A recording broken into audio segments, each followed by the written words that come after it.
Here's a bold statement. Rachel Reeves's plan to cut VAT on electricity bills might actually make things worse, not better. But here's where it gets controversial. Experts warn this move could end up favoring the wealthy, undermining climate goals, and failing to win over cash-strapped voters. Let's break it down.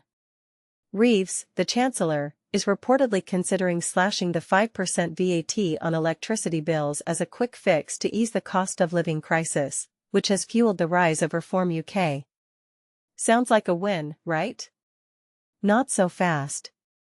Critics argue this approach would disproportionately benefit wealthier homeowners with larger properties and higher energy consumption. For instance, Tim Leunig, a former government advisor, bluntly calls it a terrible idea, pointing out that the bulk of the savings would go to those who can already afford higher bills. And this is the part most people miss. If implemented, it could also lead to higher carbon emissions, as households might feel less pressure to conserve energy. Here's the kicker. The plan could save the average household just £86 a year, according to calculations by the charity Nesta. Meanwhile, it would cost the Treasury £2.5 billion annually. Is this really the best use of public funds?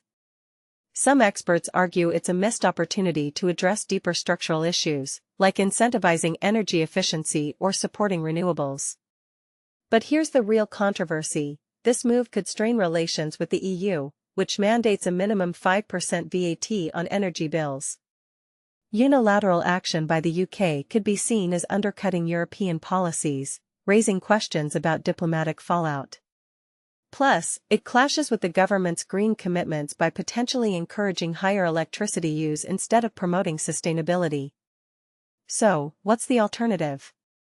Some in government are pushing to remove green levies from bills, shifting the £3 billion annual cost to taxpayers. This would fund schemes like renewable subsidies and the Great British Insulation Scheme based on income, not bill size. Supporters argue it's a fairer way to combat Reform UK's anti-net zero stance.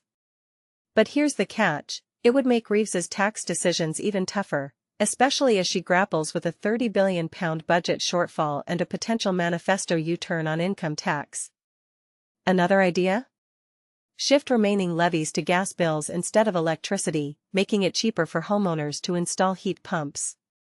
Madeline Gabriel from Nesta calls it a big opportunity for decarbonization, while Nigel Topping of the Climate Change Committee emphasizes the need to lower electricity costs relative to gas to drive the switch to greener heating systems. Finally, there's the option of targeted support, like the £400 rebate Rishi Sunak introduced in 2022. While popular, critics warn it's costly and complex to administer. So, what do you think? Is Reeves's VAT cut a misguided move, or a necessary step to ease immediate pressures? And which alternative, if any, would you back? Let's hear your thoughts in the comments.